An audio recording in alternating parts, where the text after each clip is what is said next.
And I don't see anyone else standing on the side, and I think that closes a public comment. I will say that we had 65 individuals step up to the microphones today, and thank you for your participation and the transparent process that we have going here tonight. And I'm going to look to my board, noting that it is the time that it is as we go forward. I will call on those that would like to make comments as we go forward. And I believe I had Director Lee first, then I'll go Hudson, and then Chavez. And there are people in the way back also who have their signs up. Okay, thank you. Thank you, Mr. President. So this CASA Compact it's turning out to be a roadmap. It's like people are saying, well, you know, it's just an idea maybe, and we can sign it and we can change it. No, they said there's not going to be money changes. People are going to, the Assembly and Senate's going to take it as a roadmap because we signed on to it. I'm saying that, yeah, we do need housing. We do need to protect our vulnerable renters, but we also have to be balanced. And we can't just take one side. We have to provide all the housing. But this falls really way short, in my opinion, because it puts all of onus on the taxpayers. Where is the corporations who are creating these jobs we want? But where is their contribution? Why is it all on the taxpayers? I don't think that's and plus, we have to pay. We all know we have to pay for services. I mean, is it okay to, let's get on the Titanic and just go someplace because we get on a ship? Eventually, it's going to run into problems. And then when people start complaining about, oh, the police didn't show up, the firemen aren't here on time to put out the fire, then what? So I asked about the commercial linkage just because it's only on the developers. Why isn't it on the employers as well?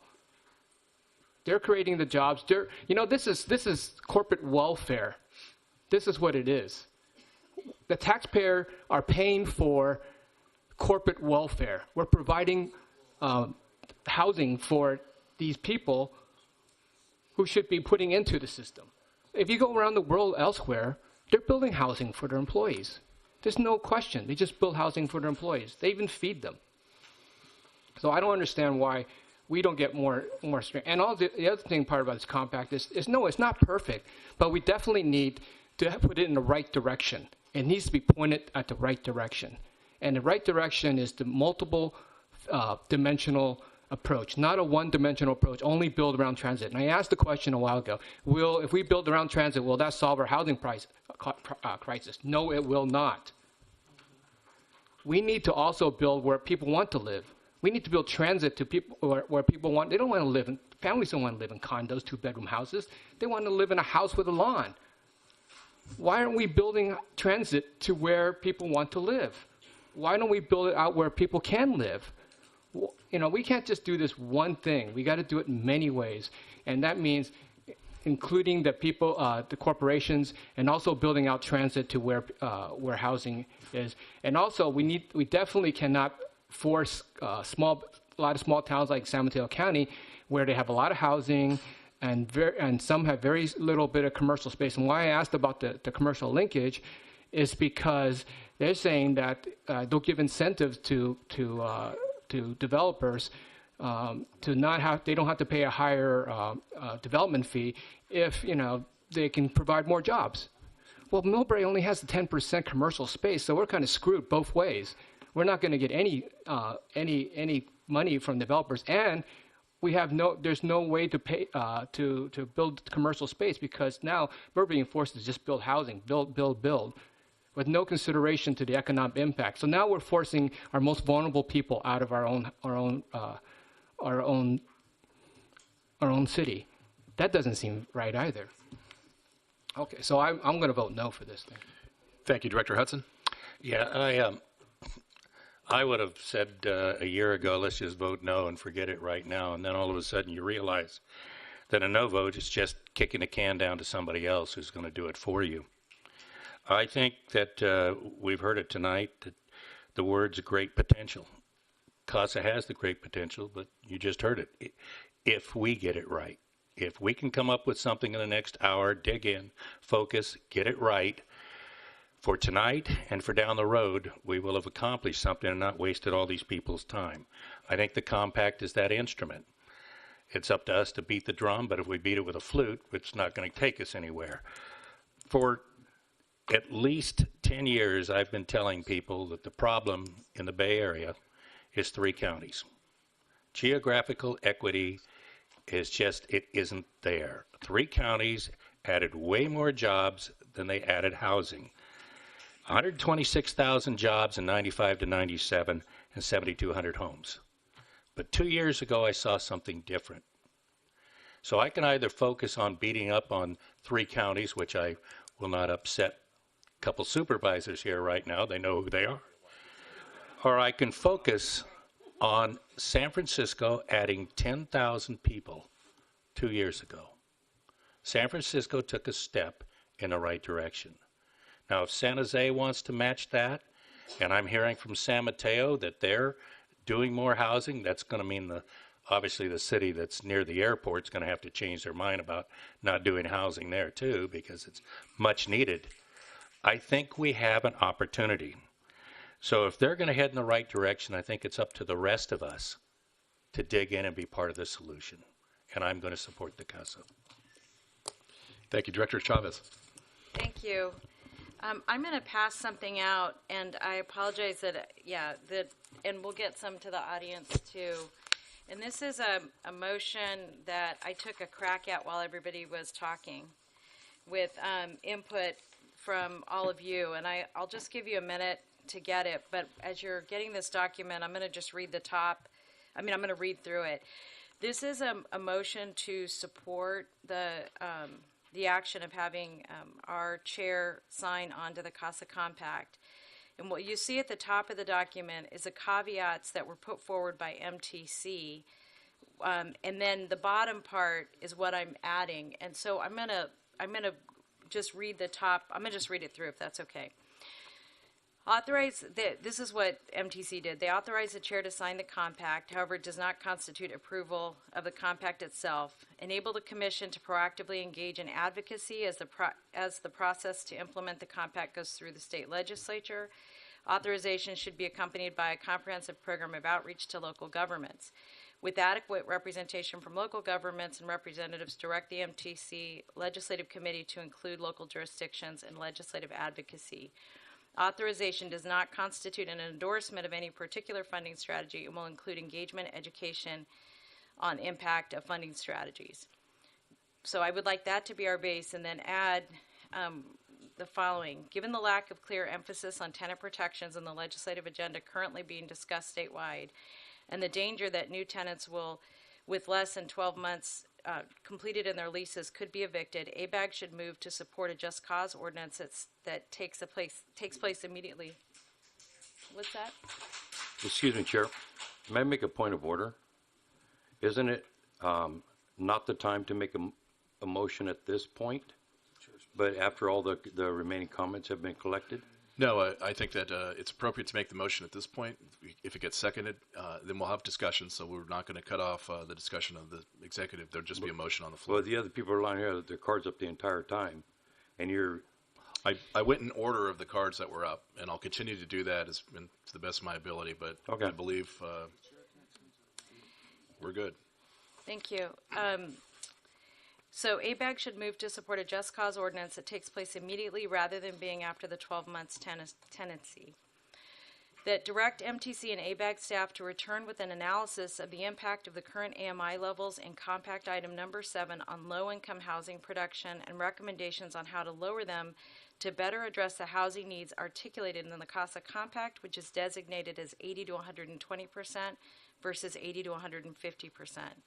Additionally, the CASA Compact recommends the average affordability not exceed 110% of AMI, and it should similarly receive consideration in lowering that average to 100% of AMI.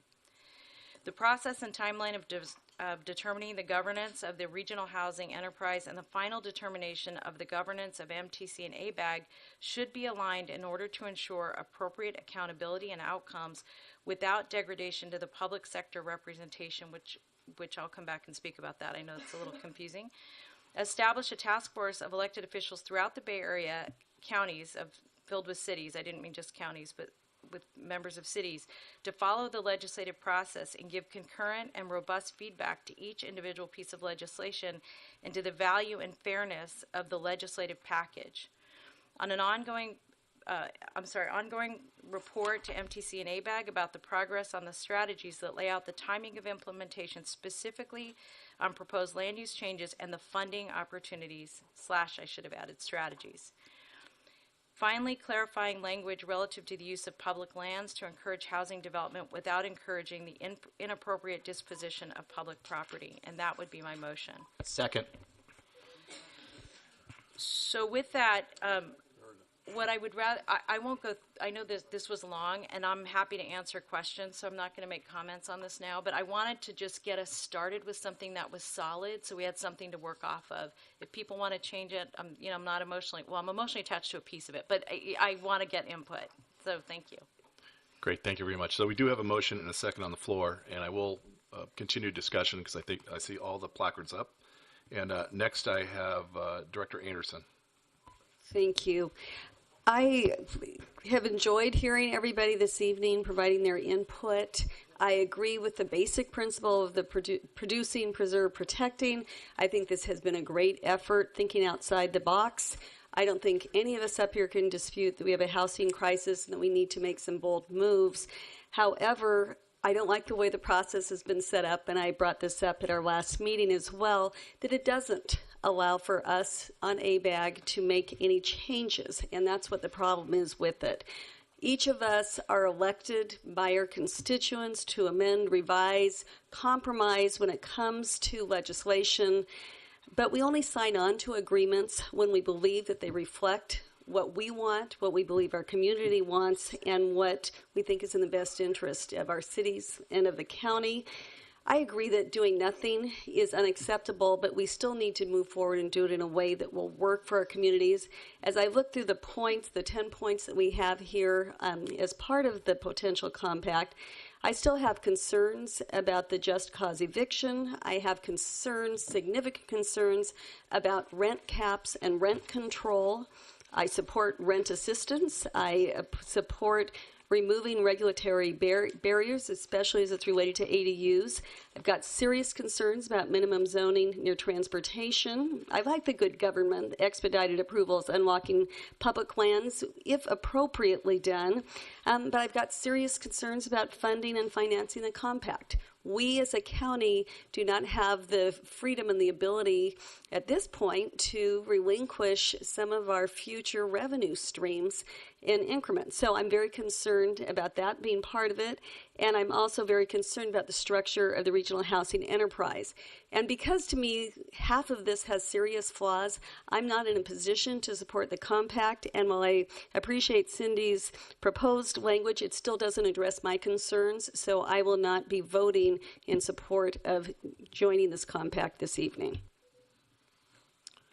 Thank you. And just so you know, I'm going to go to Director Peralez. Then I have Eklund, Gibbons, Rahm, Kalb, Araguen, Mandelman, Holiday, and McKenzie.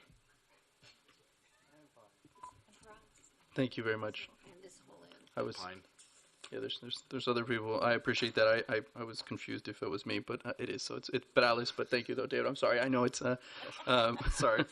There's a bit of the accent there, but I figured out it was me. So I just want to say thank you as well to everybody that showed up today, regardless of where your opinion was on this. The majority of our community in the 9-county Bay Area here are, not necessarily, avoiding this. Clearly, they're off doing something else. They're raising their family. They're working. They're at home. We have homeless individuals sleeping on the streets. But I don't know if there's anybody that doesn't recognize that this is an issue. And I didn't really hear it from too many. Maybe a couple that I think were a little bit naive in regards to the real problem that we have with housing here in affordability specifically. I think there were great points brought up around transportation. That's not lost upon us. This is the focus on housing specifically. But certainly not lost upon us that we have to relate the two, quite frankly, which is a lot of the opportunities with joining our two working bodies here at ABAG and MTC. And I'm really hopeful that we have some great gains out of that in the future. But I think this focus was narrow on housing, and it's one that I can tell you personally I appreciate. I represent the downtown district in the city of San Jose. And a lot of these policies that we have in here are policies that we've been pushing on the last 4 years as I've been in office, and policies that have helped us, and I think also gotten our mayor to a point where he was willing as well to support this compact and to be able to look at really how far we can go. I do recognize as well that this is kind of one of the most important votes that we'll be taking here, but one with very little teeth.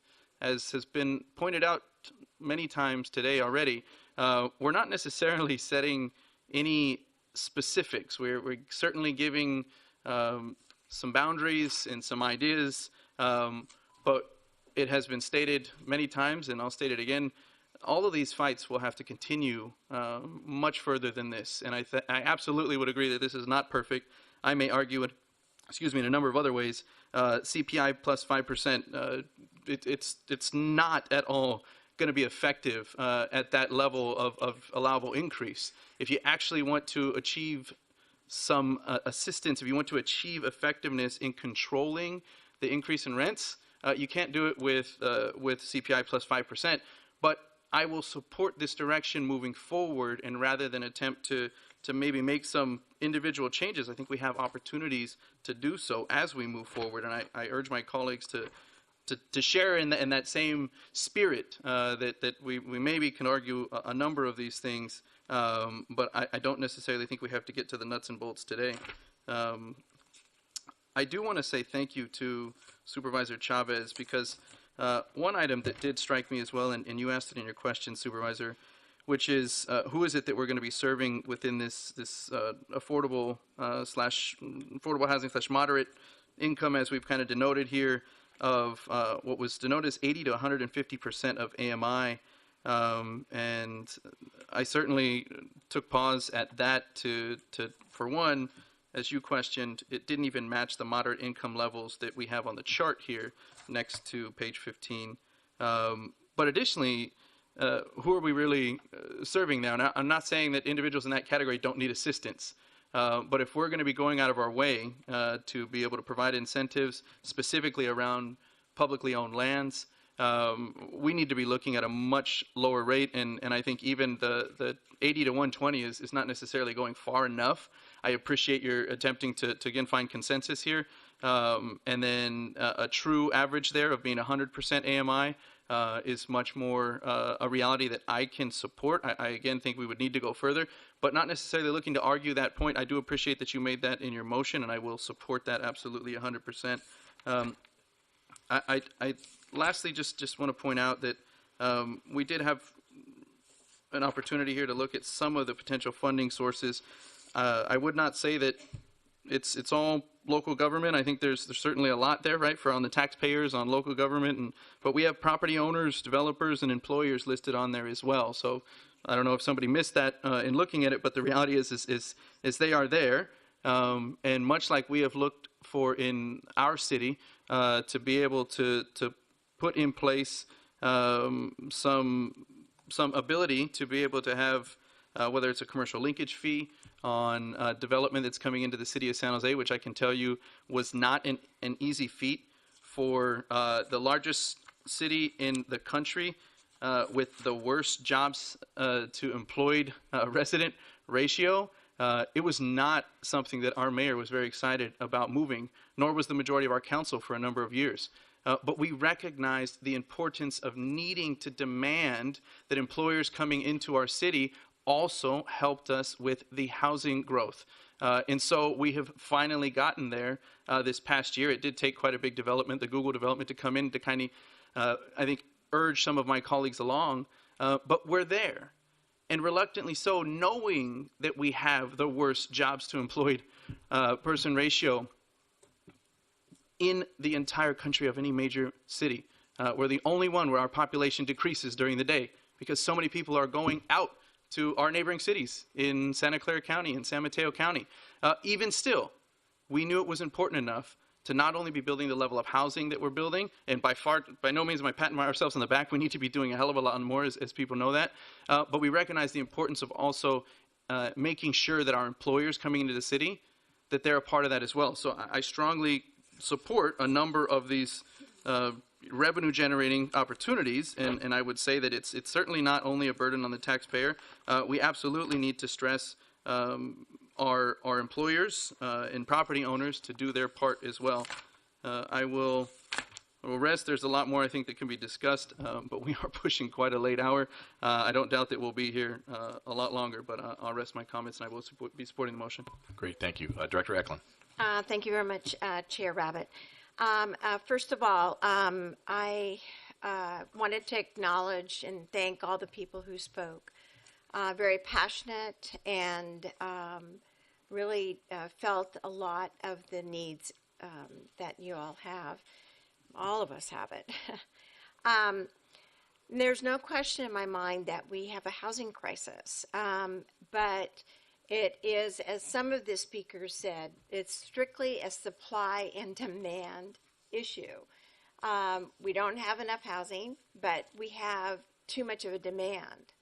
A elected official in Alameda County used to teach economics at UC Berkeley said, this CASA Compact is not going to solve the housing crisis.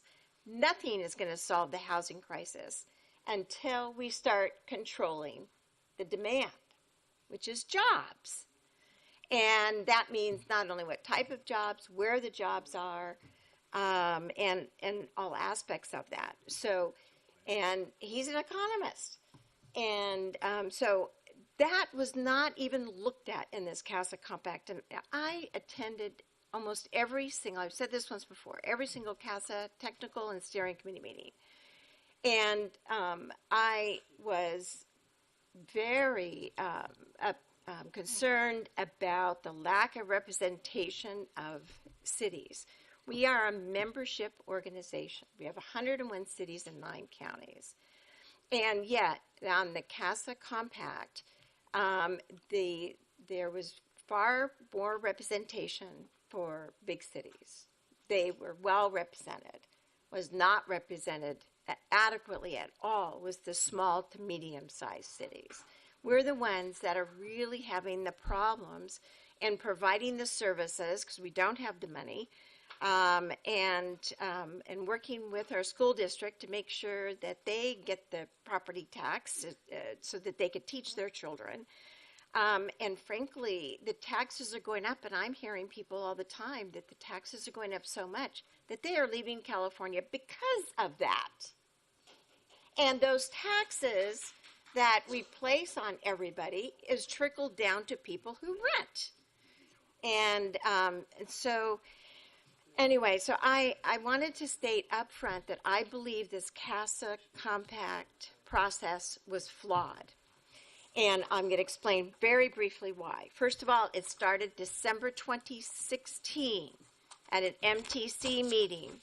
I was there because that was also the opportunity that they were going to start talking about taking us over, combining, not giving us the money to continue on our own. So they started the compact without ABAG's buy-in or input. It was in Plan Bay area in 2017, but this executive board never authorized ABAG to be a party to the compact. If you go back into the minutes, it was never brought to us to approve us to be part of the compact. And we were not involved in selecting the co-chairs, we're not involved in selecting any of the committee members. And I really feel that the major stakeholder was missing, and that was small to medium-sized cities, which is adversely being impacted with this compact. And the other thing that really bothered me a lot was when one of the co-chairs reported that they were talking to the Bay Area delegation even before the compact was finalized by CASA or before ABAG or MTC had any of their input. And to me, that's really a violation of the ABAG bylaws, because we're supposed to be representing them. And in this particular instance, I firmly believe that we are not.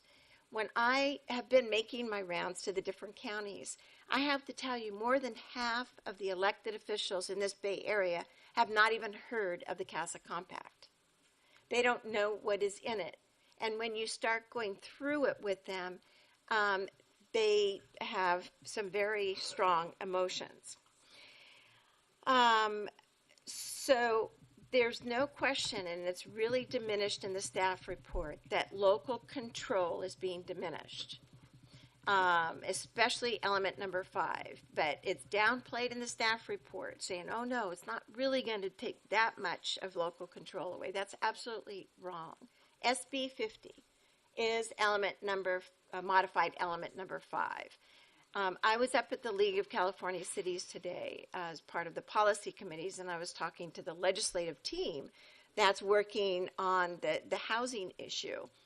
And they actually went to each of the legislators over the last week or so and said, hey, look it, the League is willing to help. You know, we don't want to say no, but you have to engage us in the process. And unfortunately, this CASA Compact did it. I think that one of the things that I learned today that is really a major flaw in this compact is that the builders in California are holding 450,000 building permits. They are holding those permits. They've already been given by the local agency, and they're not building those housing units. They are not. And when I asked why, they said, well, because of the economy. They just want to hold on to those building permits. Imagine if those 450,000 building permits were actually, you had a 1 year, and that's not even in the CASA Compact. We issue the tentative maps. We keep rolling them over all the time. There should be a state law that says you can't do that. You know, and these are things that will put the rubber to the road for these developers when they get a permit. They have to, it's authorized, they need to build it. The compact also is flawed in the fact that it doesn't deal with how cities can provide services. We are a low property tax city. We get 5 cents on the dollar. 5 cents on the dollar. Our fire district gets 14 cents on the dollar. I pleaded with CASA. You need to deal with a split roll. You need to deal with Prop 13 for those cities who are low property tax cities and for those cities formed after 1978. If you're formed after 1978, you don't necessarily get property tax money. And so you have to fiscalize, however you say it, it's late, land use, because that's the only way that you're going to be able to provide the services and, for your residents. But that's not in here. CASA took a look at it. I met with them individually for hours, and they decided no, they weren't going to take that on. But that's a fundamental flaw in this CASA Compact. You build all the housing, but you don't have the money to provide the services. You don't have the funds for schools, for fire, sanitation, water supply, and it's an issue. Compact requires state legislation to implement, and that's good because we'll all have a chance to get at the table. So, the comment made at the MTC meeting was that, well, if you don't sign on, you're not going to have a voice. You're not going to be able to have a seat at the table. Well, I'm sorry, but every city in this region, every county has a voice in Sacramento, regardless of whether you support this compact or not. And you don't need this to vote yes on this compact just to have a seat at the table. That's ridiculous. And I think that really insults our intelligence. The condition that MTC placed, and I'm sorry, Cindy, your condition doesn't do any better. In fact, you talk about local governments. You don't even talk about cities. Counties were well represented. And I Corrected myself. I was typing fast. No. I know. I'm just, but what we need really, and ideally we'd have a general assembly where our people could vote on this. But I know that that's not what everybody wants. Everybody wants to, get this through or whatever. But the fact of the matter is, we really should. ABAG should have been more engaged in this, and cities should have been more engaged, so we could have some things in here that we could support from elements 4 through 10. At least for me, we don't need a regional agency. We got ABAG, at least so far. And for the funding of it, I mean, we need our growth in the property tax in order to provide the services.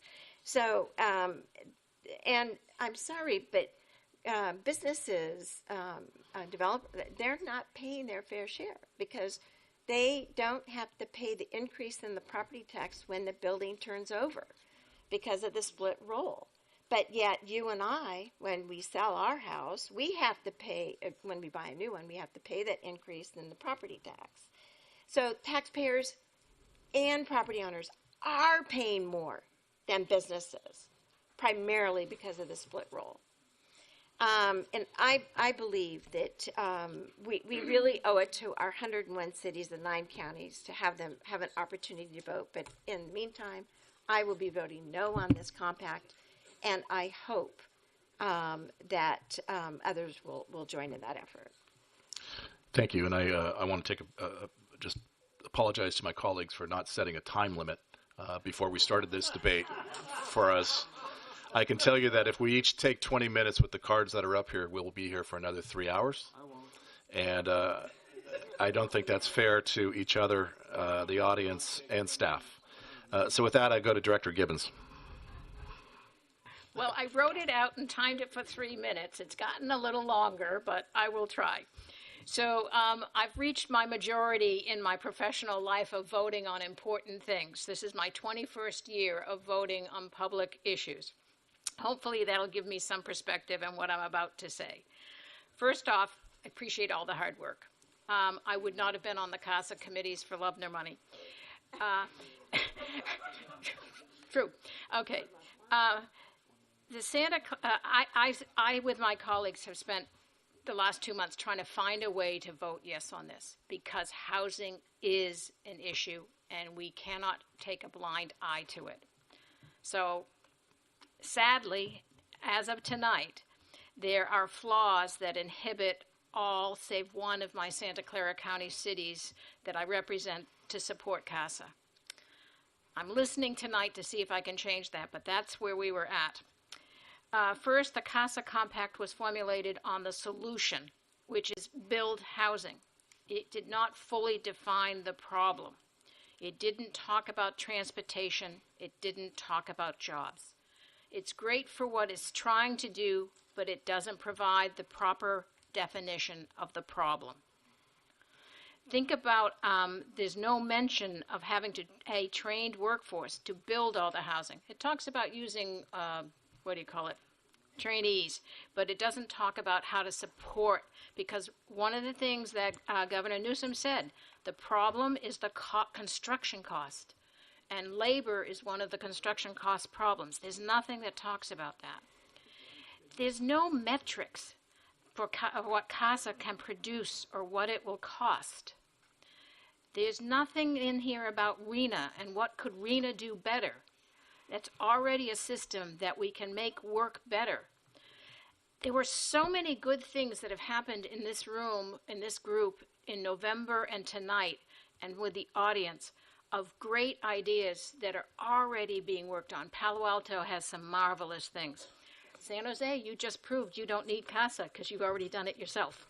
So the big cities have a lot more of an advantage and don't feel the burden the way that we small cities do.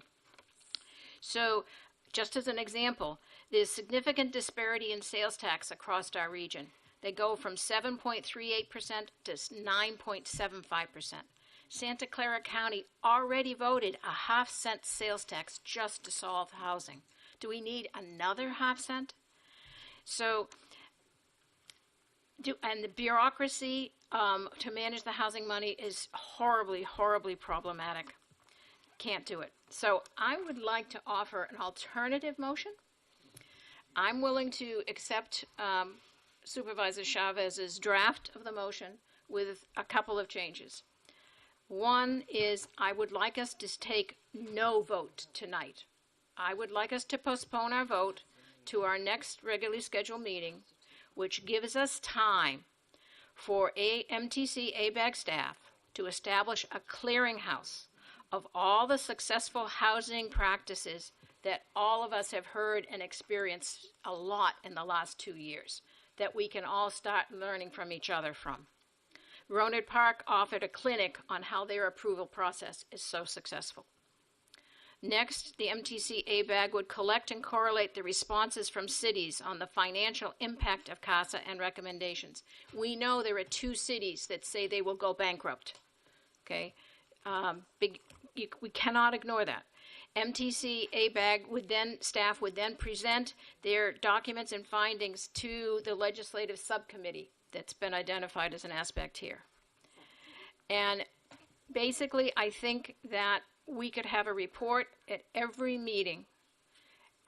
And the reason I think we should take this approach is, it's been said already, the horse is out of the corral, whatever you want to say, a cat's out of the bag. The legislature already has this information. Our taking a vote tonight doesn't do anything. It's already happening. So let's find a way to make our input concise and constructive early on, before it gets even further from our control. We need to have a clear, concise presentation of what cities, and small and medium-sized cities, need to make the CASA housing approach work and recognize one size does not fit all. Second. So I do have a substitute motion on the floor with by Director Gibbons and a second by Holliday. I'd like to continue the discussion as we go forward. We will take care of the substitute motion prior to the main motion, but I do want to give the opportunity of those who have been waiting to speak. To the chair. Sure. So I took rapid transit, thinking that, and I'm taking home the mayor of Dixon because he thought that we would be done for the train. And I live in Fairfield, which means I'm going to Concord, and I'm going to have to leave in about 15, 20 minutes. So if we could move it, I'm just telling you guys, okay, so I'm just saying. We're the ones talking. Director Rahm. Thank you. I will try to be very brief. First, thank you to everyone. Thank you to the staff. This is an extraordinary piece of work. However you feel about it, this is an amazing piece of work. There's several things that I appreciate about this. Just the starting point of this. One is that it's a recognition that business as usual doesn't work. You've heard that a lot tonight. I think we all agree that business as usual does not work. The second is that we're thinking as a region. And the third is that I think for the first time in the last year, perhaps a little more, we have people saying we need to produce more housing, but we also need to protect the existing housing stock and the existing tenants. I think we have people talking about both of those issues simultaneously. That is huge progress in a region where those two things didn't come out of the same person's mouth typically. And I think it's really important to recognize that that's a huge accomplishment here, that people who are saying we need to protect tenants are also saying we need to produce housing, and people are saying the opposite as well. And the same people, and people at different sides of this issue are recognizing the importance of that. Look, I think we are becoming, if we're not already there, the first region in the country where the entire region is unaffordable. This is really scary for the future of this region, right? There are virtually no affordable places left in this entire region. This is not happening in other regions yet. It may be coming. There are still affordable places in other parts of the country. We are not one of them. This is an incredible problem for the future of this region and for the future of the population here. And I think it is absolutely incumbent upon us to look at this differently. With respect to kind of the vote and what we're voting on, we are voting on a framework. This is not legislation. This is a series of recommendations for our legislative agenda. Every piece of this will be hashed out, will be tweaked, the details will be worked out. And for us to argue at this point, whether it's 120 or 125% of AMI or whatever it is, I think that's really premature. Let's talk about the concepts that are being presented here tonight. Let's not worry about whether the map is exactly accurate or whether the funding. I mean, there's a lot of funding in here coming from the private sector that we're choosing to ignore in our comments. So I think this is. And just to close, I will say this: we would not even be having this discussion if there wasn't 18 months of work to put these concepts in front of us. It is impossible to move beyond where we have been for 50 years without having something to talk about. And that's what this is. It's something to talk about to get us beyond our 50 years of inertia on this. So I strongly support this compact. Thank you. Director Call. Thank you, Mr. Chair. I promise I won't talk for more than 19 minutes and 30 seconds. So I won't waste time with all the thank yous. Everybody should be thanked. If you've worked on this, you came tonight, everybody is valid thank yous. I'll move on to the details. First of all, I try to keep in mind what we are as ABAG, and we are essentially a regional planning body. That's one of the reasons why it was first created, or at least became that for many years. We are all elected officials. And when we are in our direct role as elected official, city council member or what have you in our city, we play our role and serve our constituents and so on. When we're on our joint powers authority or at the regional agency like here, we don't play the exact same role. We have a responsibility, and we take that responsibility by accepting an appointment to this body to look at things on a regional basis. That is what we are supposed to do here. Doesn't mean we ignore our constituents. It means we think a little bit differently when you're here than when you're in your own city hall. And I believe that our problem is a regional problem. And while, as most people here have said tonight, the CASA set of elements are not perfect. And some I like a lot, some I like a little, some I want to change, some whatever. But it's what's before us, and it is something that will help stimulate further conversation, I believe, while I have a few concerns, very specific concerns that I want to talk about very briefly. So if the substitute motion fails and we go back to Supervisor Chavez's motion, I would like to see a few additional points in there, and I'm just going to read off a few of them very quickly. I won't read my whole long list, that would take too long. One, in the first item under just cause, it says you could evict somebody for rehabilitation, or if it's uninhabitable. What it should say is you should be able to temporarily evict somebody if you need to rehabilitate or fix up the problems, unsafe for habitation. And then the person living there, the tenant, must be able to come back in at the same capped rate. That's how cities have in their existing laws, and that's how it should be for us too, if we're going to spread that around. I also note on number 3, the third element, legal assistance and what have you. It says the legal funding for assistance shall be help tenants or low-income tenants or whoever for evictions protections. It should also allow that same funding for undue rent increases or other kinds of problems, other kinds of rental challenges that we are talking about in this very document. I believe under number 5, I believe that local jurisdictions should retain design review, the control over design review process, and I believe SB 50 has moved in that direction compared to last year. I also believe in number 6, while I agree with most of number 6, the one part where I would say we should retain local jurisdiction is historic designation. Number 7, the tax increment abatement in these multi-income buildings that we're talking about, whether they're up to 150 or 120, those buildings will have market rate units and below market units. The tax abatement, meaning the tax break essentially, if you will, should only be for the below market units, not for the market rate units. Number 8, when I say numbers, these are the element of the CASA program. Let's see, nothing in here should allow, or we should not support anything that would require local jurisdictions to permit buildings outside their urban growth boundary. I don't think that was the intent, but it needs to be stated explicitly. Many jurisdictions have urban growth boundaries, and they should be respected. And respect to those growth boundaries encourages development in the urban core, and which is where you want density. So I think that's fine. I'll stop for now, but if those somehow could be, if those could be in a motion that would make sure those are considered, as moving forward, that would be helpful, and I could give you more details. Thank you. Great, thank you. And I'm sure I'm going to support what Jesse says because we work together on this. There you go. Director Eric Wynn. Thank you very much. I first want to thank everyone who came this evening for your very thoughtful comments, and I think the thoughtful comments that have been articulated by members of the Executive Board. This is a very important decision that will affect the future of the Bay Area for many years to come. And I think we all acknowledge that we are facing a housing crisis, and so we do need to take bold action. And while I will admit that the process has not been perfect, it is important that we do move forward and that we have a voice in the process that is moving to the legislature.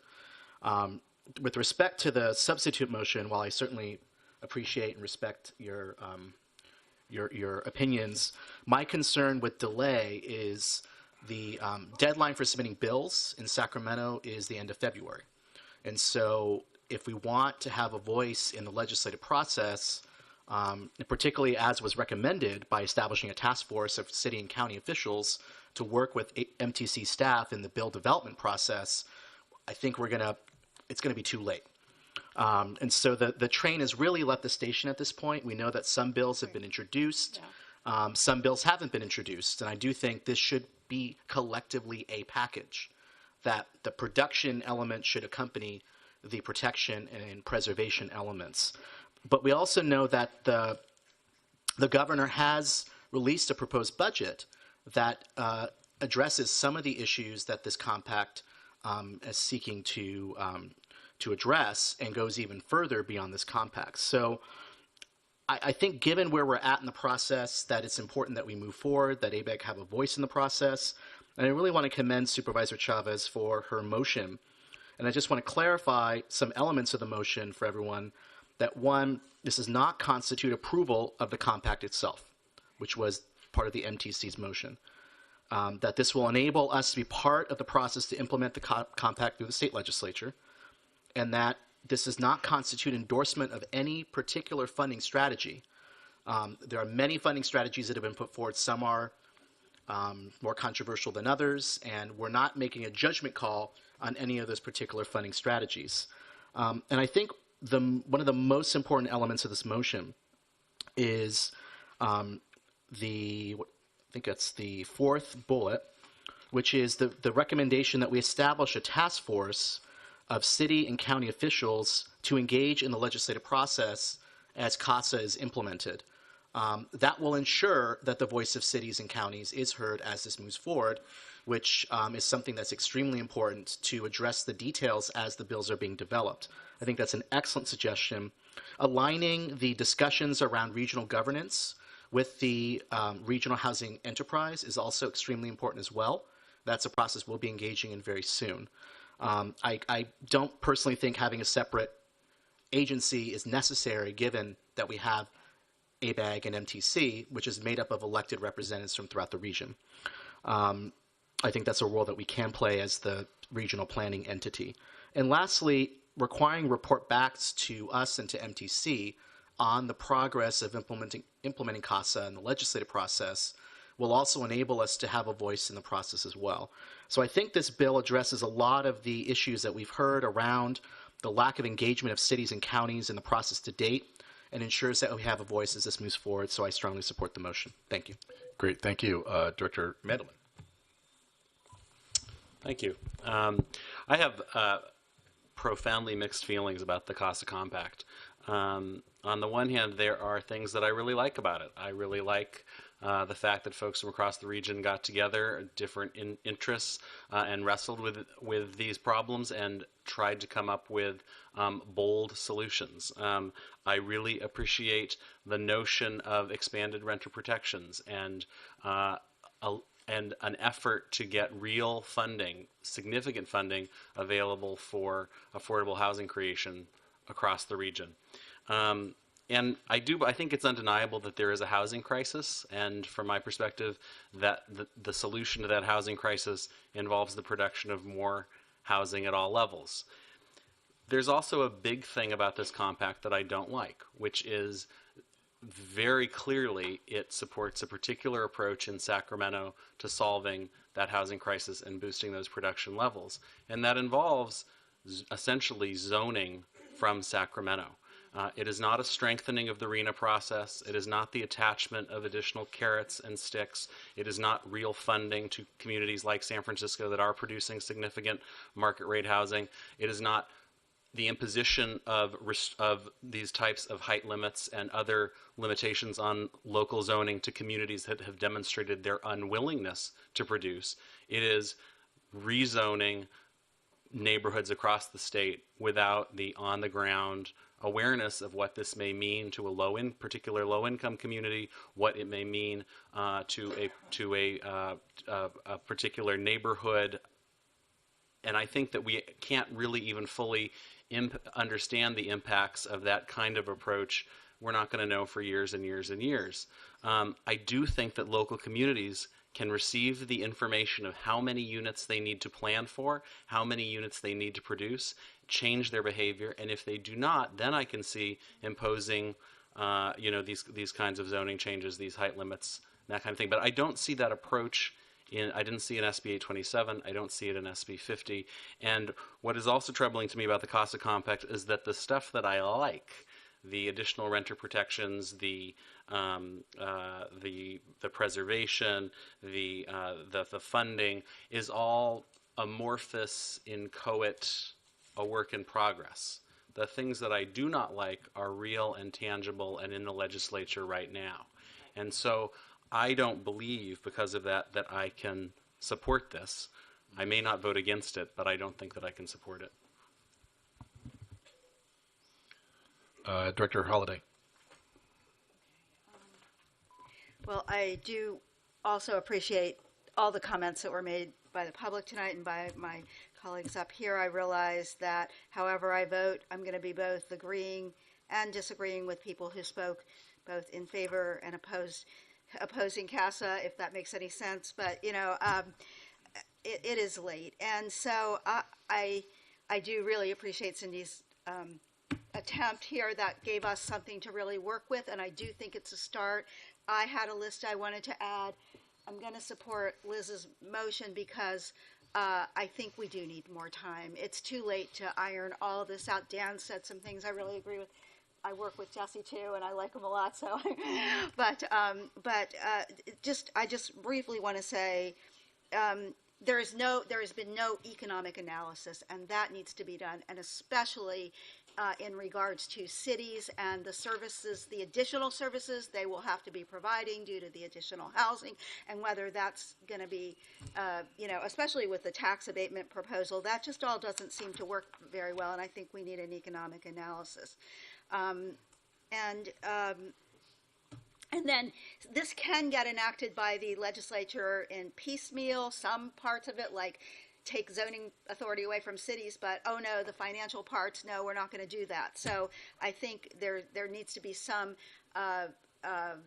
mechanism whereby some parts don't go into effect until the funding mechanisms are in place as well. The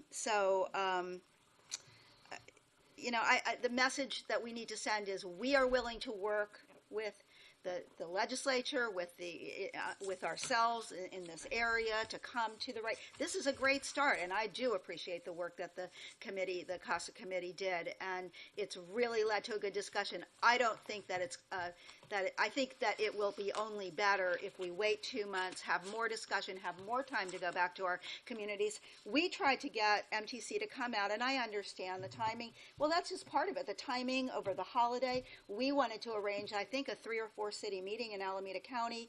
MTC was unable to come. Our staff worked really hard to try to get that together over the holiday. But, I also understand that, it's just timing. So I don't want to feel rushed. And so I will be supporting Liz's motion. Director McKenzie.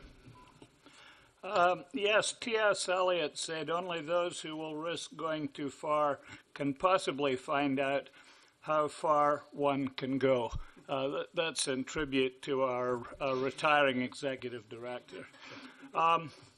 I'll be voting no on the substitute motion. I will be heartily endorsing when we get to that. I hope the Chavez motion, that's very similar to what I was authorized to sign by the MTC Commission.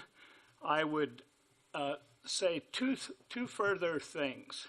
The CASA Compact is part of an action plan that we all approved as ABAG's executive board when we approved Plan Bay Area. Go back to your Plan Bay Area and you'll find it right there. When you go back to Plan Bay Area, you'll find this whole connection between jobs and housing and transit. The CASA Compact does not stand alone. Some people seem to think it sort of came out of Zeus's head or something, or some god up there, the Deus Ex Machina. It dropped out of the sky. It did not. Nice. Anyway, that's enough. I've been excoriated for all sorts of things, and that's okay. I can take it. I have a very thick skin, even with my vice mayor, who now seems to be a video star. And I will just point out, in the CASA Compact itself, the call for action section. And for those of you who talk about nothing being referenced to growing and stabling the construction labor force, page 43. Call for action, Proposition 13, fiscal reforms, fiscalization of land use, page 42. I could go on. I won't, Mr. Chair. Thank you. Thank you, Director Pine. Thank you. I will keep my comments brief. I wanted just to share my perspective on the nature of the problem, share my perspective on what I think this compact is about, and speak briefly to the proposed amendments. You know, one thing that's really clear that this is a real generational problem. It is virtually impossible for young people to start out in the Bay Area today. You know, unless you're an extremely highly compensated tech or finance person, you can't do it. Young doctors will not move to the Bay Area. We can't recruit them. I have 2 teenage sons. They assume they won't live here. Our young people are fleeing to Portland, Seattle, Austin. It's just not right. And ultimately, it's going to impact our economy. So we know we need to do something. It is time to try to do something different. The issue won't be resolved city by city. So what about this CASA Compact? You know, I look at it as like a rough draft of a book. All of the chapters are going to need some work. A few of the chapters are going to have to be cut. A few more chapters are going to have to be added. But you know, in its totality, I think it moves the ball forward. There's a reference made to a framework, and with that in mind, I really don't think we should be adding addendums to the kind of core motion made by MTC, because there's so much that we could raise in terms of particular issues of concern, and I would prefer to vote or have a motion come forward that's essentially identical to the MTC's motion. In fact, I would make that motion if I can. Okay.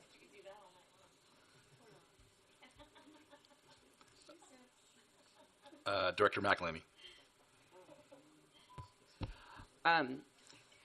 You know, I came in thinking one thing, and the debate has been rich and robust.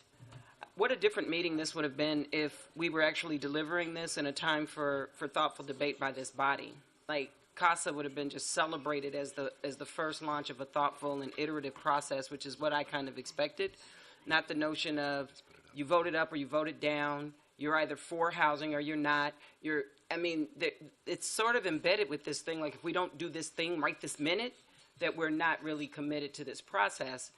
And I think a respectful process, if I had this thing about the 3 Ps, like a 4th P would be like a good public process, right? Like the process of having us really consider what our communities are saying, what stakeholders are saying, so that what CASA did was the best that they could do, and then you give it to the public bodies to take it the next level. And we wouldn't have been at this place without that incredible process.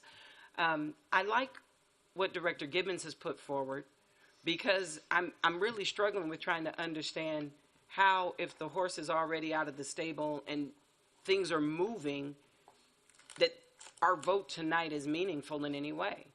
We're being told that that's already underway and that we really can't do anything about it anyway because it was outside of the public process. And so we're here to do what? Because we're not really debating it per se, which is what I would think that we'd want to do in the 101 cities and 9 counties, is to really think about what are we going to do together, whether or not what's coming from the state. When President Obama was blocked by doing police reforms, he put together the commission. They did the 21st century policing. And all of the communities that wanted to lift up those principles began to work in earnest without an act of Congress, right? And so CASA has delivered that to us for us to begin to debate without us taking an action here that might give the signal to various parties that we fully endorse what is there, even though the language says we're not endorsing it. It's sort of a weird sleight of hand. Well, if you're not endorsing it, what are you signing on to it for? If you want to accept it for consideration, why do you need to vote? Like, in that respect. Some of the things, there's so much in this to love, and there's so many people who worked on this that I have deep respect for. But because it's late, I'll just talk about the things that are missing for me in terms of feeling really confident about taking the vote tonight to authorize our chair to sign. I'm very concerned about the call for the regional housing thing because ABAG exists, and I think a new bureaucracy is crazy. The compact talks about the missing middle, but most of the incentives appear to be aligned at the outset, either to the extremely low or to the luxury. And I really just get a chagrin when it's like building for all, when luxury housing is kind of taking care of itself. But maintaining our middle income, our teachers and workers, those are people who are highly educated who don't really want to live in subsidized housing, right? We need to be incentivizing in the way that old FHA policy did, the creation and support of a middle class. We're silent on that. There's no mention of home ownership that stabilizes our communities. And even with the rent stabilization that's contemplated in here, we really don't talk about the ability for families to build equity to take care of the next generation. I think that there's absolutely no mention of housing quality. Several of the people who came and gave testimony tonight talked about black mold and all of these other things. And I know that as we're looking at preservation, it's not just preserving at a certain rent structure, but making sure that we're not keeping people in sick housing and housing that is unsafe. The lack of transit is of concern, but the biggest thing that I thought I'd really see had to do with really linking the jobs to the housing development. I mean, beyond what Livable Sustainables, that this group, Livable California, put forward in terms of jobs producers having to produce, I cut my teeth 20 years in affordable housing development in Richmond, California. And in Richmond, it was known as a company town because Chevron and Kaiser built housing for their workers. When you needed to take care of shipyards and you had shipyard workers, they built tract housing. And to come to this place where we're looking at highly capitalized corporations that are breaking trillion-dollar levels and billion-dollar level, multiple billions of dollars levels corporation, for the compact to not mention the need for them to take care of their workers, I think is a glaring omission. And to send that signal to Sacramento, I think, gives the wrong blueprint altogether. Because if we need something bold from Sacramento, it needs to be a statement that we expect the people who build their wealth on California's infrastructure of amazing universities, of creative genius that comes up in our soil, that they not pay that back in terms of making sure that we can house our generations, I think is irresponsible for the public body. So I don't want to vote CASA down. I want us to really debate it and amend it in a way that actually sends a signal to Sacramento as the debate goes on. And I understand this window of, it is not uncommon for us to come into a special session if we need to, early February, if we really think that that February deadline is what we need. But to even come back at our next regular meeting, I think allows for an iterative process where we really are respecting the elected bodies that are here, and we are really talking about a region that will swallow the hard pills and say that we're going to do this together. And Director Hudson said we don't want to talk bad about, the 3 actors here, but I think those actors in this room, in this body, with this framework, can really then go back to their own jurisdictions and say, you know what, but sitting in the room with our colleagues, these are the things that we need to take vote action on. And so I speak in support of Director Gibbons' motion, and I hope that that is what passes so that we can continue to do our work. Thank you. Director Brown.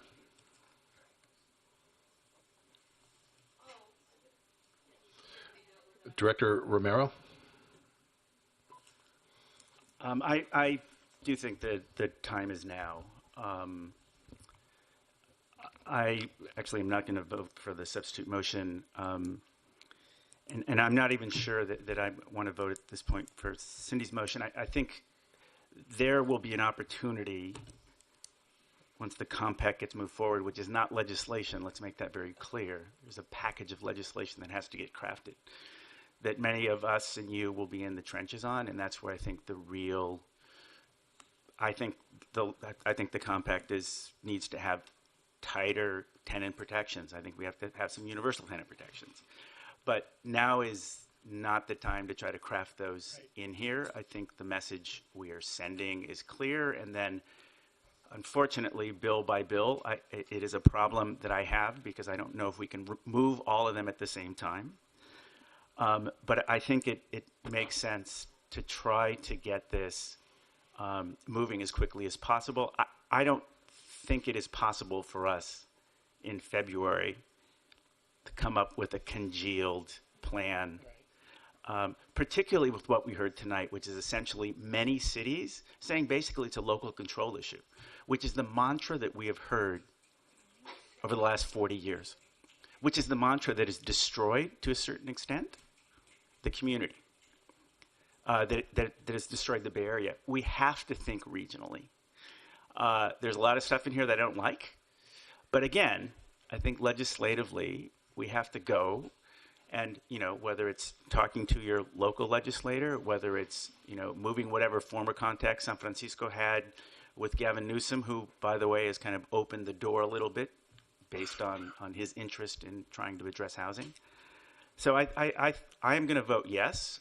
I'm sure there are many counties, many cities in my county who will probably not reelect me to sit on this body, but I think we are here to think regionally.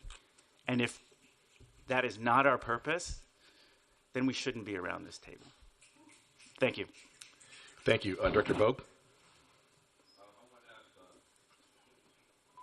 I want to ask for a point of clarification regarding what's being requested of us tonight with staff. We're being asked to approve support of this document.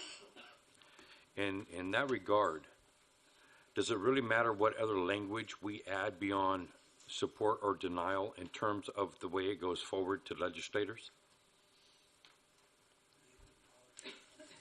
Director, I think you're getting back to the question earlier about is the full set of conditions or understandings translating well.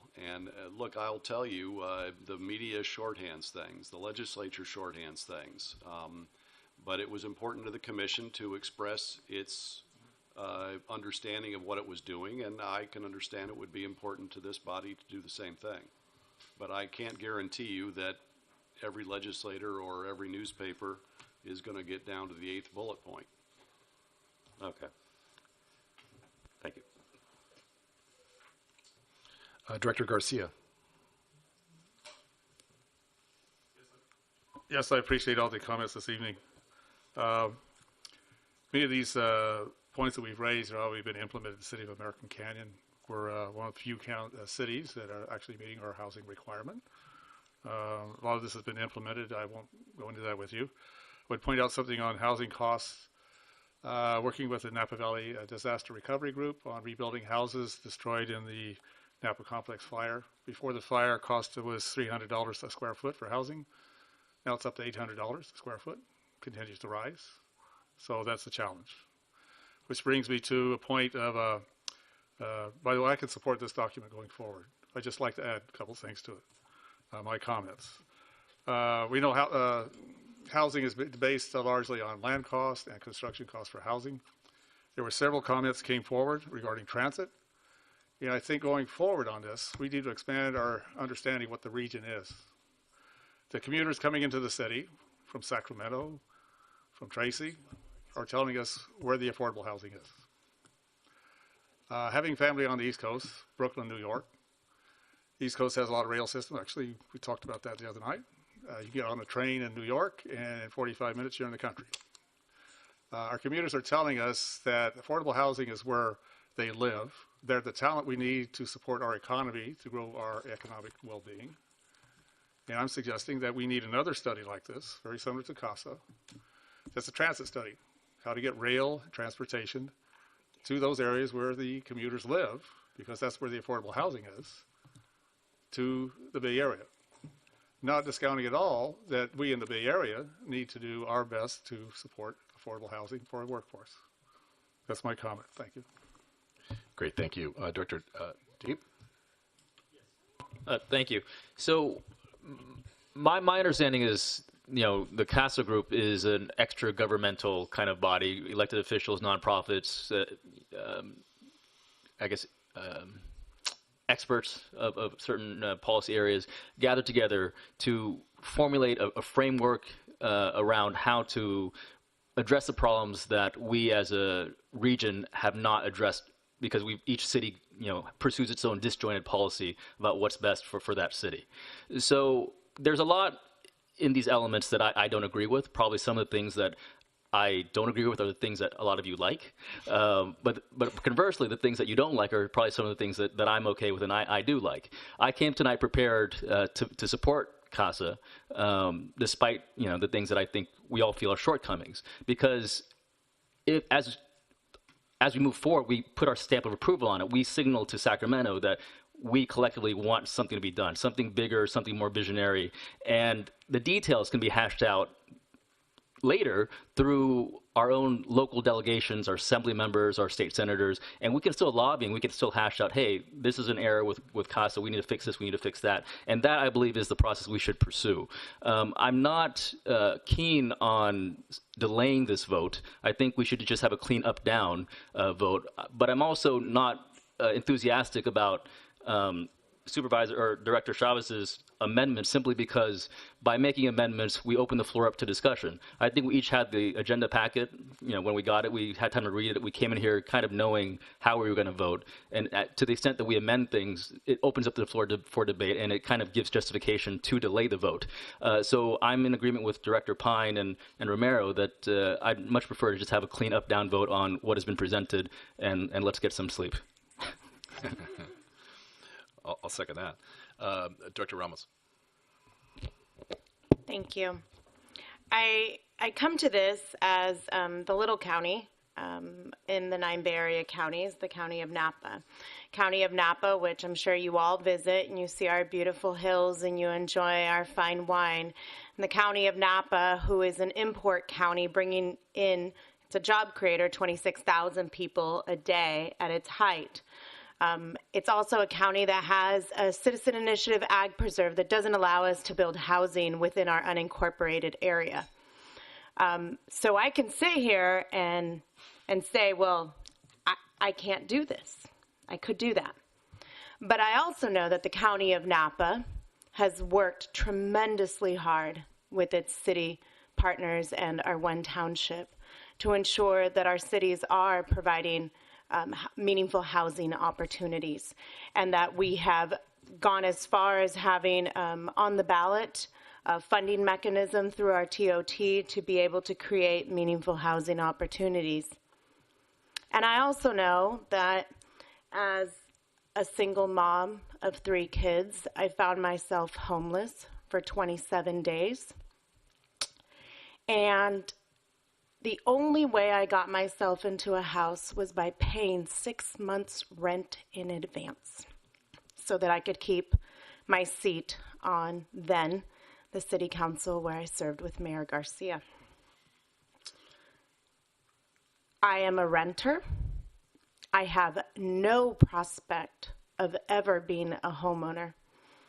I am highly educated. I'm a lawyer. I'm a professor.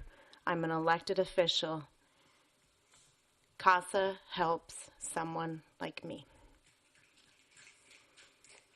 I think we have to proceed with great caution, with great respect to our jurisdictions, their urban limit lines, our citizen initiatives.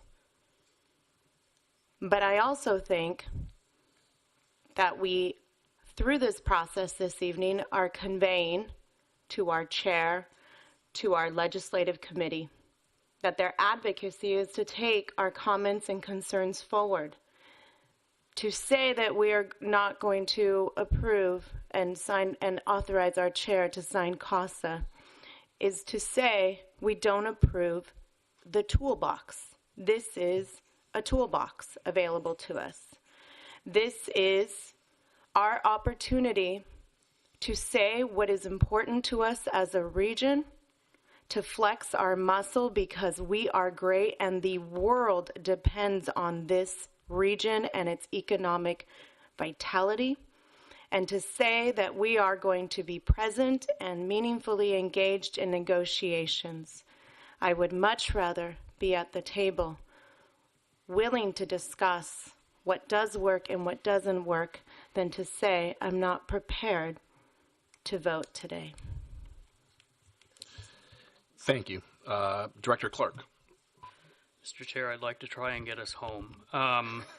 And so what I will, I'll have a suggestion here to do that. So I just want to start by, sharing my thought process here. Since I've been an alternate, but this is my first meeting as a director representing the city of Santa Clara County.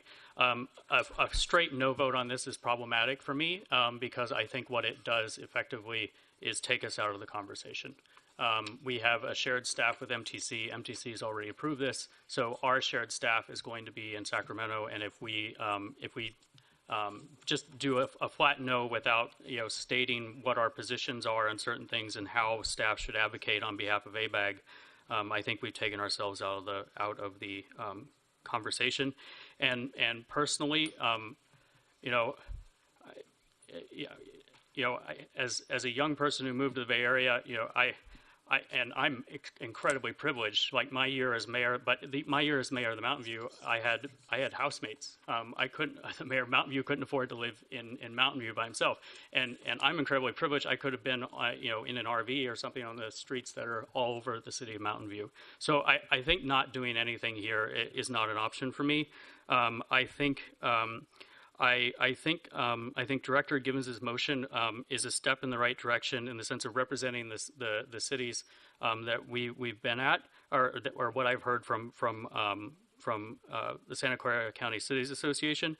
But I think what I'm uncomfortable with is I think that delaying this a month, and I think the request of staff during that 30-day period, I think you would have to be superhuman to be able to accomplish, I think, what we would want to request of them between now and February.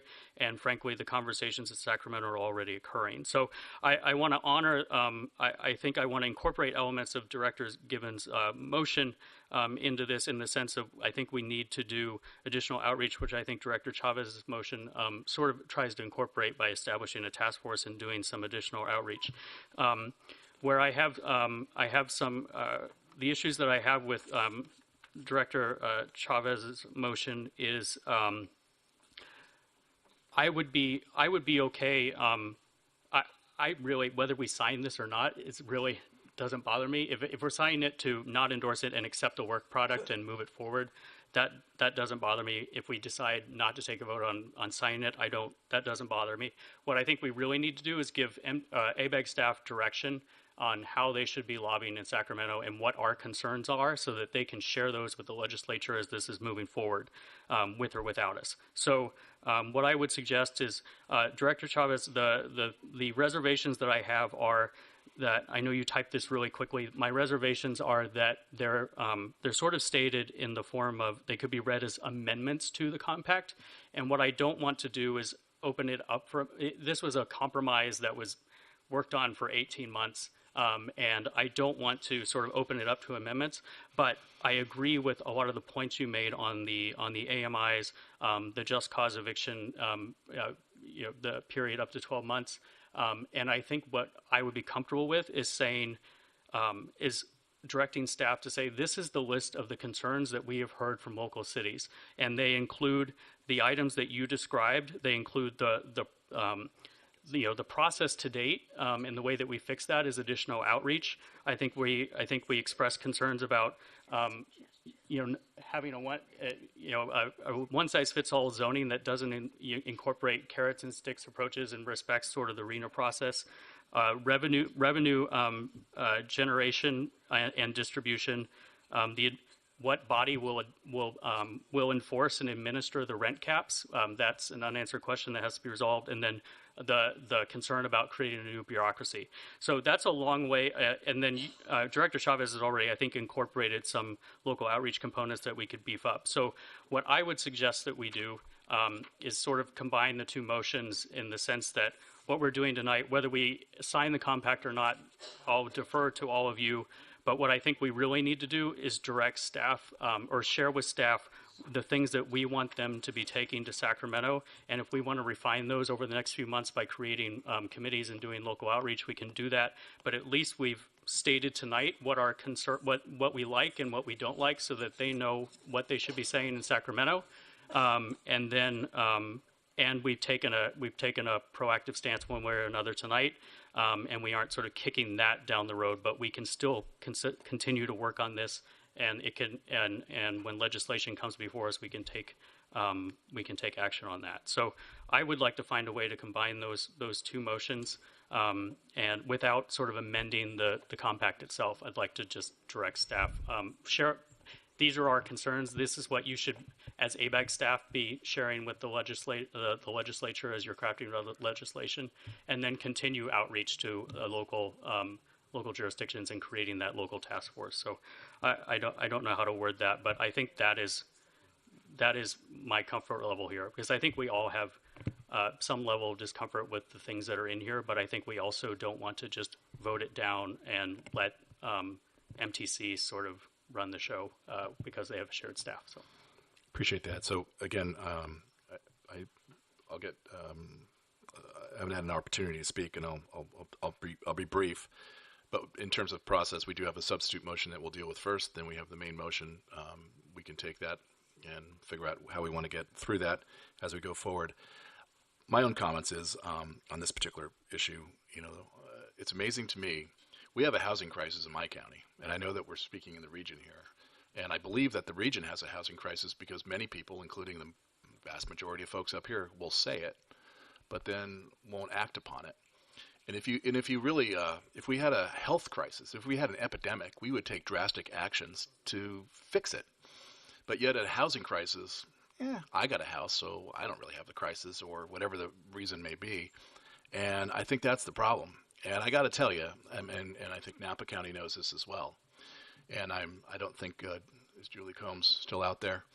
My county had a housing crisis prior to October 7th, 2017. We had less than 1% vacancy rate. We had it was tough for people to find places. It was tough for workers.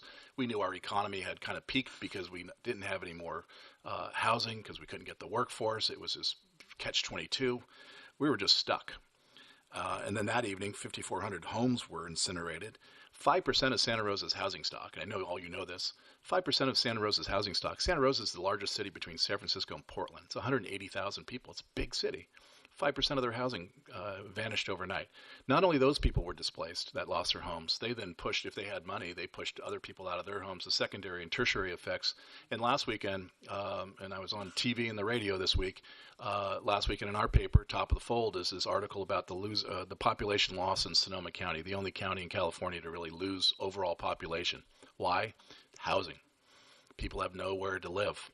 And like Napa County, I like our county because of the diversity. I like our county because of the diversity of people and the diversity of incomes and jobs. We have tourism. We have wineries. We have some other well-to-do positions, but it's a mixture. We're pushing all those people out, and then we're going to be back to MTC asking them to widen the freeway because everyone's living in Lake County or Mendocino County or wherever else they're going to go to come in. That's been a broken system that we've dealt with in this Bay Area probably since the 50s or 60s when their big booms took place. My county knows what a housing crisis is all about, and we actually have taken, and if Julie was here, I'd give her credit, Santa Rosa has taken drastic actions. In fact, I think they probably have about 7 of these CASA Compact initiatives already underway. In our county, you can get an over-the-counter ADU permit just walking in and walking out because it's important. Every single family house, you can get 3 units on that lot, whether it's a JDU, an ADU. And not only that, we split that and we said, you know what? If it's 2,700 square feet total, you can have 3 900 square foot equal units. It doesn't matter. We need more people. We need more homes. We need different housing stock. We need to let the people who are moving out of our county in droves be able to live there. And I can tell you, and it's personal for me too, as an architect, and I know I have another architect here, it's true, whether we like it or not, that as we work in the Bay Area, certain jurisdictions are great. Other jurisdictions, they try to stop everything you do. They drag it out, they make it more expensive, and there's no surety. So what happens there? You drive the costs up. And we're all part of that because we're part of that system that works. We need to find a solution there. Development impact fees range from $20,000 and change to $157,000. What the hell? How do you justify that? That's really, inclusionary housing, there's solutions there. The New York trip was valuable because we found tools that you could actually get higher than, the norm around here on inclusionary housing so that we could actually keep people and keep rents and have neighborhoods that are diverse of all folks, which I think is always going to be stronger. And again, people made some great comments today. I get it. I get that, people feel like they don't want to give anyone else any kind of opportunity to do anything. The truth of the matter is, again, the ship has sailed. Sacramento has seen, and it started last year prior to CASA getting together. What CASA did was include this group in whole. And I do think, while many people say not enough cities were included, I represent 9 cities in my county. I think, Dave, how many cities in Santa Clara? So cities, the city voices were there. Maybe not the individuals from the city council as much. It doesn't mean that when I vote on things that I'm not thinking of where I live and how that would affect my council, and it doesn't mean that I'm not conveying those issues to them as we go forward. So we do have an opportunity. We have a governor that has made this $3.5 million pledge over, I'm not even sure of his what term that is, but of housing in California and certainly here in the Bay Area. I find it, I've said this before, people who rightfully so will protest, the wall at the border, have no problem building walls around their own borders and their own communities in the Bay Area. And I think that's really, in my mind, very shameful. And I think that, we do better when we have diversity. We do better when we have, and I will also say in my town, we can't grow ourselves out of it. There's no way. We've screwed up for so long that we can't get there. But if you don't have any growth, if you don't have any incremental growth, and I'm just talking new production here, if you don't rotate your housing stock, you're also going to degrade. And we've also become a graying community, which means we're going to import more workers. And it's just this cycle that we can't break out of. This CASA Compact is certainly not perfect, and I have problems with a lot of the issues that are out there. And I also agree with John in terms of, we argue about the fine print. It's going to go to Sacramento and get mashed to potatoes. And I think we're better off having it because I think we're going to hold their feet to the fire to keep the form better. But it is going to go through another process. We need to be engaged. I think this is the ability to do it. I like the idea of engaging more of our citizenry or elected officials in the cities. Part of it is also just being engaged and understanding that it's out there. Sometimes if you're not sitting on this body and if you're not paying attention, things happen and people are busy doing their own things. So I'm supportive going forward, and I appreciate that, and I appreciate the opportunity. I will, and I know that everyone's spoken, so if you can make it brief, and I'll go to Director McElhenney. Thank you, Mr. Chairman. I wanted to just lift up what Director Clark was saying to see procedurally what he was doing. I do like the way that you frame that. I came tonight in anticipation of supporting but raising my concerns. But I wonder, Chairman, if Director Heminger can just speak to if we adopt, if we authorize, because I think the actual language is to authorize the chair to sign the compact and to consider a list of concerns that were cited by the ABAG board. Is that what you were saying, Director? So that it would be giving yes. clear direction. Yeah, so what I don't want to do is vote straight no or straight yes and Right. not give staff direction of a sense of the board of what the concerns or good things or bad things are that they should be communicating to the legislature as legislation is drafted. So we can all hash out what those concerns should be, but I think we should come up with a high-level list tonight. I think staff has probably gotten a pretty good sense of what the concerns are. Yeah, I got that. So through the chair to Mr. Heminger, can you just opine about whether or not if that statement came out in that way, it's slightly different than what the MTC board did? Could you just speak to? Well, as I look at the MTC motion and then the additional bullet points that Director Chavez has put on the table, I think the third, fourth, and fifth of hers, I see them as process-based, and I think sort of quite similar to the kind of process-based points that the commission made. I think her first, second, and sixth point are really getting into the area that you're talking about now, which are specific comments about specific items in the compact. And I know this isn't the only list that there is, but I think she's started that list. And to the extent you want some unsolicited advice, which is worth what you paid for it, it could be that if you adopted a motion that incorporated the MTC items as well as the third, fourth, and fifth of what Director Chavez has put on the table, to me that would be a fairly coherent statement of the process. And then if you want to work on a list of here's the stuff that we're interested in seeing refinement to, I don't know how long you want to go tonight, but that's to me that's a different kind of exercise than talking about what process you want to follow to implement the compact.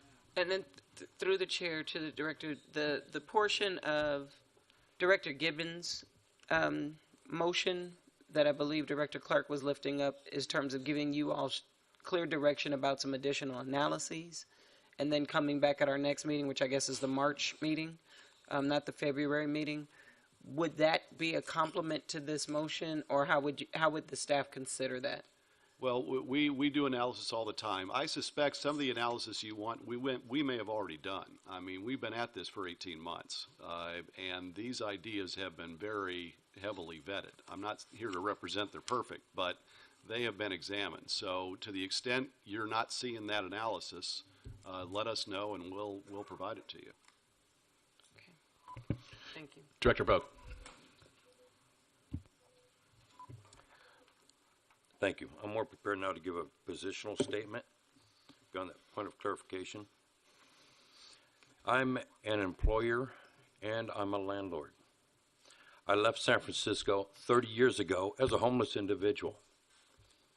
You know, every year I hear continuous attacks on property owners and business owners to levy more income out of them as though they don't pay a fair share of their net worth back into programs.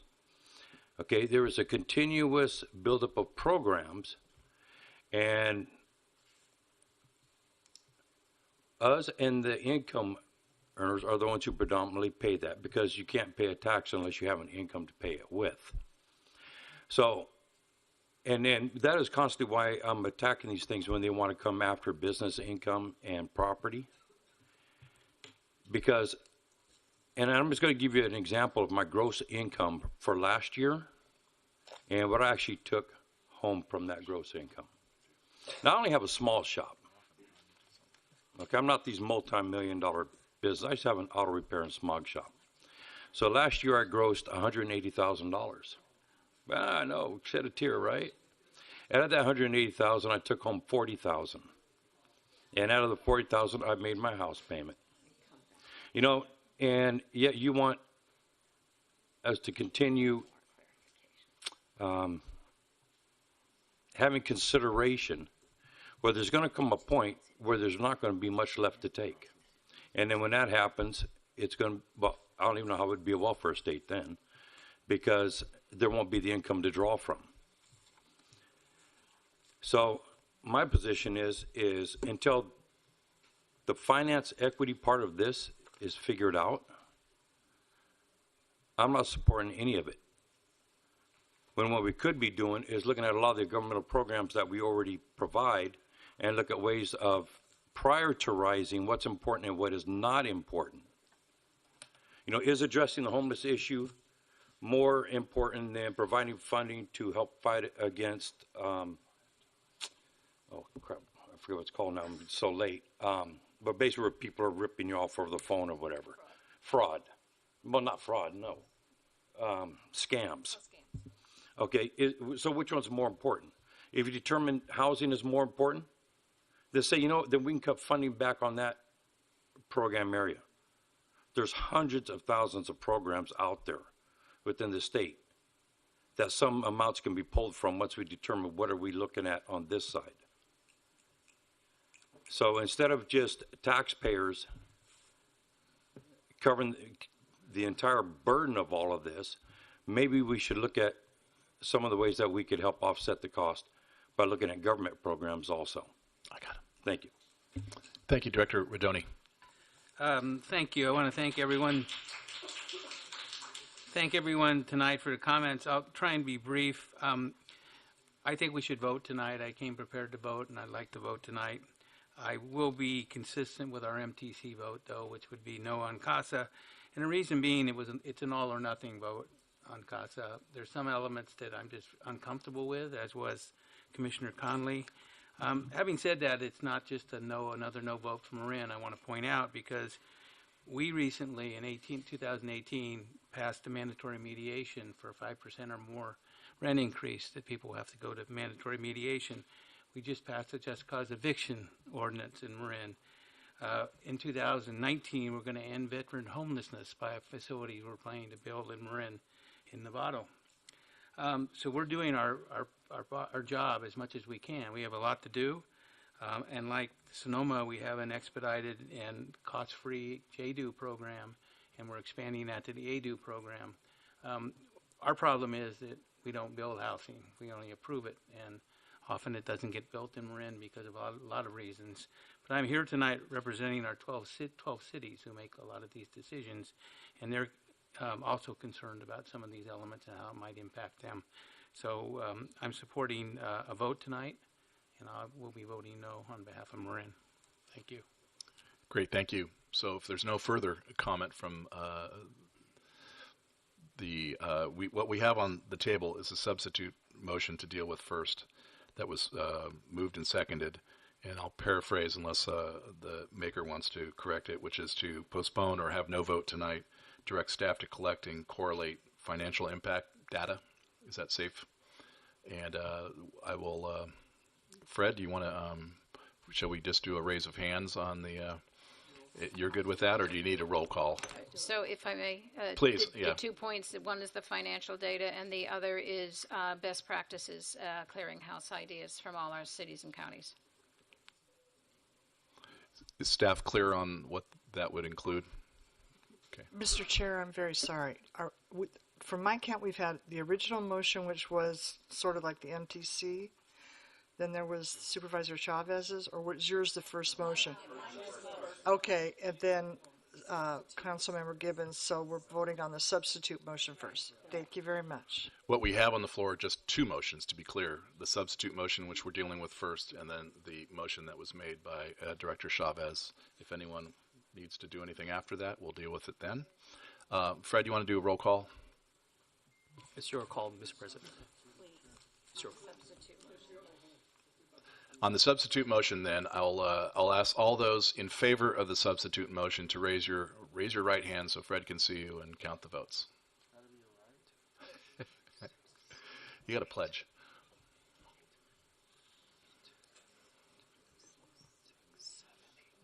Nine. Got it. All those opposed to the substitute motion.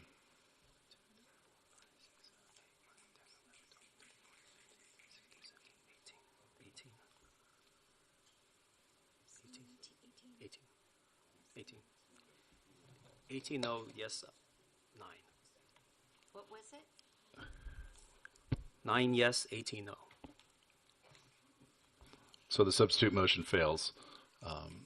And now we'll come back to the motion that is on the floor, which still includes 1 through 6. And I'll turn to the maker of the motion. No. Director Chavez.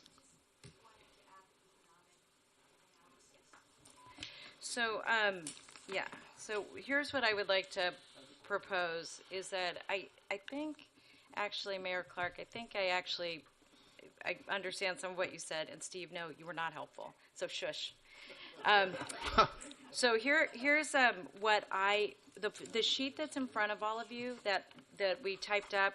So on the top, I am incorporating, I want to take the exact action that MTC took, plus these additional items. I want to highlight that the items that are 3, 4, and 5, as have been numbered by somebody, will not be speaking again. I'm kidding. 3, 4, and 5 are process issues. But the reason, and I'll just say this to my colleagues, that I want to keep in 1, 2, and 6 is very simply because when I was thinking about this motion, I did look at the compact, and I had concerns that we did not have enough emphasis on equity and on equity with, and I think the point that was raised earlier that the parts of this that are really firm don't match the parts of this that are fuzzy for people who are low income. So that's the message I want to get across. And then the other thing I'll just say is that it's not just our staff that's going to be working in Sacramento, it's all of us. And I absolutely want to put a shot across the bow. That's intentional, because I want us to start making sure that this is an equitable, thoughtful package. So what I would do is, Dan gave some really great suggestions, and what I will do, I'd like to leave in particular 1 and 2, item 6, and then everything that Dan listed and other feedback that people gave, we will give as feedback to the staff. But for an action item, I will add the economic analysis and the impact to small cities, because I actually think that's pretty critical, and I didn't remember seeing that in the report. So that's my motion. Please don't make me repeat it. Mr. Chair? I'm sorry. Well, I guess it is. It's taking people's input. Is the seconder okay with that? Okay. We'll go briefly to Supervisor Mitchell. Thank you. I would ask Supervisor Chavez, I'm just wondering, can we bifurcate this? Because I think there may be folks who would vote no on the first part, but depending on how that vote turns out, they might vote for the other issues that you have, rather than just an up or down on the whole thing. It's just a thought, but... And I appreciate that, but I would like to do an up or down now, and I'm mostly just mindful of time, and if you're right, Karen, but thank you for that. You're always thinking on your feet. Thank you. If I may, before we take the vote, I just need to ask staff especially on the economic impact of the financial analysis. Is that something that because I'm mindful of the fact that we've been working at this for 18 months. The legislature is already going full bore, and I don't want us to get caught in process and churn it for another 2 or 3 months coming up with information. Actually, let me not suggest that. I think that's something that should be done concurrently and presented to the boards as we move forward. I'm not, these are not, okay. Yeah. On the financial. We are. Okay. Yeah. Mr. Chairman, just 3 things, if you might, Director Chavez. The housing quality question, and if we can include the housing quality, the thing that was spoken of several directors with respect to rewarding the cities that are already producing and trying to withhold, if we can get alignment around that, those who don't, and the housing quality and a mention of home ownership. I think those are all fine, and would add those as the under the same category we did with Dan's, which all of our concerns will be leveraged. Thank you. I lifted up, and I appreciate that, Lynette. Thank you. So I have a process question. Can we get a copy of the list of all the concerns? Because I'm not sure which ones, I don't remember all the ones that Dan said. Well, I wrote them down, but my expectation, staff's going to write it up. Right, but you don't mean right now. You want me to make it? Okay. I don't need it right now. Thank you. I was. Let's get a little hostile. So I have a call to question, and I have a second, and we'll take a quick vote on that. All those in favor of calling? I'm sorry. The hour is late. Cindy, I'm going to ask you. I'm a little confused. Can you repeat the motion? You asked me not to ask you to repeat it, but I really need it. I'm sorry. I'm a knucklehead. There is a She could repeat that, but there is a call to question, and it's been seconded, so we're going to take a vote on that first. Call for the question. All those in favor of calling the question, raise your hand. Mr. President, if we can take a roll call, please, so we can get. Please take a roll call then. What are we voting on right now? The call for the question. Call the question. Oh, the call. I'm sorry. Okay. Oh, to end debate? So on the motion to call a question, we don't need a roll call. I'll appreciate a roll call for the actual motion. Gotcha. So again, if you could raise your hand if you want to call the question so we can move on. That's fine, I guess. Fred, I think we're good. Okay. And now if we could just have clarification on what's on the table, the motion, and if you could read the verbiage, that would be great. All right. I'm not going to read the verbiage. What I'm going to do is I'm going to direct all of you to the typed document that was given about a week ago to all of you now when we did the initial motion. And what you'll see yesterday, that's right, it was yesterday. All right. So what you'll see on the top is MTC's motion, which I'm embedding in our motion so they're consistent, along with the items that are typed below that you'll see there are 6 of them. Items 3, 4, and 5 are all process that we're giving direction. Item 1 and 2, I'm including that as direction to staff now, as for the reasons I stated earlier. Item 6, all of the comments made by Dan, by Lynette, Oakland, right, and by all of you, including, will be included as feedback for staff to be considered and to make sure is presented to our legislative, to the teams that are working on this legislative activity. The only other addition that I've included is an economic analysis that looks at small cities that will be done concurrently with the work, small to medium cities, with the work that the staff will be doing legislatively, with all of us. We're not putting this on them.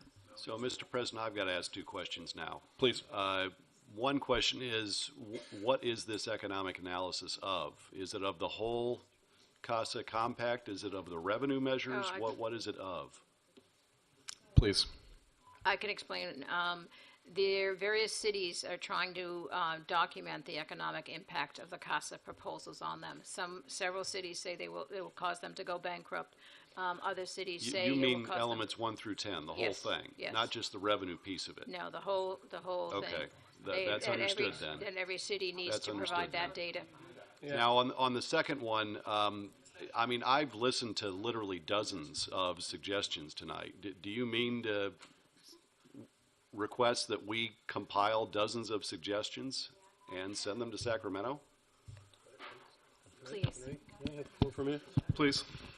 Sooner or later, Steve, and it's probably going to be when somebody tries to put something on the ballot to fund all this stuff, all those questions are going to have to be answered. So we might as well start now. It's going to take from now until 2020 to get them all answered and to get people satisfied in individual cities to endorse whatever the hell the funding measure ends up being.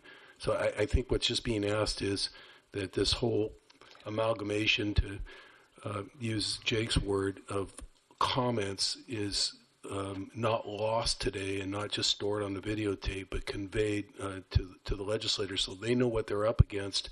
If they authorized a ballot measure, they know what the questions are going to be that need to be answered in every community in 101 cities. And I think it's a good recommendation to just get that out there and start working on it. It's on the videotape tonight. I don't think it's going to change. So, Steve, I just have a question. For several months now, I've been asking for a fiscal analysis. And I've been told through my endeavors that, well, as these things move forward in the legislature, I'm sure they will, this is almost a quote of you, that the legislature will do the fiscal analysis. And now why all of a sudden can we do a fiscal analysis? Well, Commissioner, I'm not... No, I'm a director now. I'm not director. Yeah. I'm not certain we can do exactly what Director Givens wants or what you were thinking about. I honestly don't recall you making repeated requests for such an analysis. Oh, yeah. They're definitely. Well, then that's at on least me. twice. That's my fault. But you told me that the fiscal analysis would be done Well, when the legislature that's a true starts writing statement. the The bills. legislature tends to do fiscal analysis of bills that they consider. Point of order, Chair. We have a motion on the floor. Can we I take a understand vote? your point of order, but I've been pretty good all night. We were trying to clarify the motion, and that was the intent of that. And it's clarified now, and I believe, Fred, we'll do a roll call on this. Could I comment? No, I mean, with just due respect, I just think we're complicating it. I think we'd be better off to vote on the MTC motion. Can I make a substitute motion? All right. All right. So the question's been called, and Fred, if you could take the roll call. On the motion, Supervisor Anderson, No. Mayor Aragon, Mayor Bogue, No. Supervisor Chavez, Councilmember Clark, Yes. Supervisor Cortese, Aye. Councilmember Dieppe, Aye. Councilmember Eklund, Councilmember, let's see, Mayor Garcia, Yes. Councilmember Gibbons, I was afraid you were going to get to me.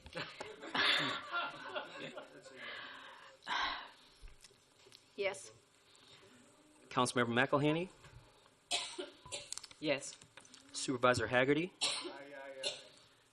Mayor Halliday, Yes. Just one eye. Supervisor let's see, Councilmember Hudson is absent. Councilmember Lee. No. Councilmember McKenzie. Aye. Supervisor Mandelman. No. Supervisor Miley. No. Supervisor Mitchoff. Councilmember Perales. Yes. Councilmember Pierce. Yes. Supervisor Pine. No. Supervisor Rabbit. Yes. Director Rahim. Yes. Supervisor Ramos. Yes. Supervisor Rodoni. Councilmember Arenas. Yes. Supervisor Brown. No. Councilmember Kalb. Aye. Director Chang. Yes. And Councilmember Romero. Yes.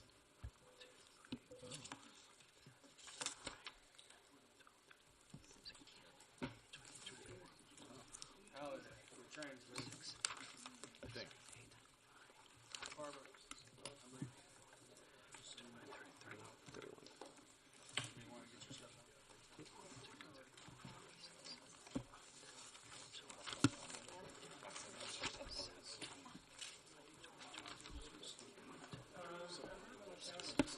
Keep the final toll here.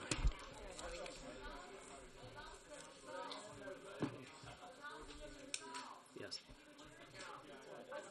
I have 21 yes, 9 no, 1 absent.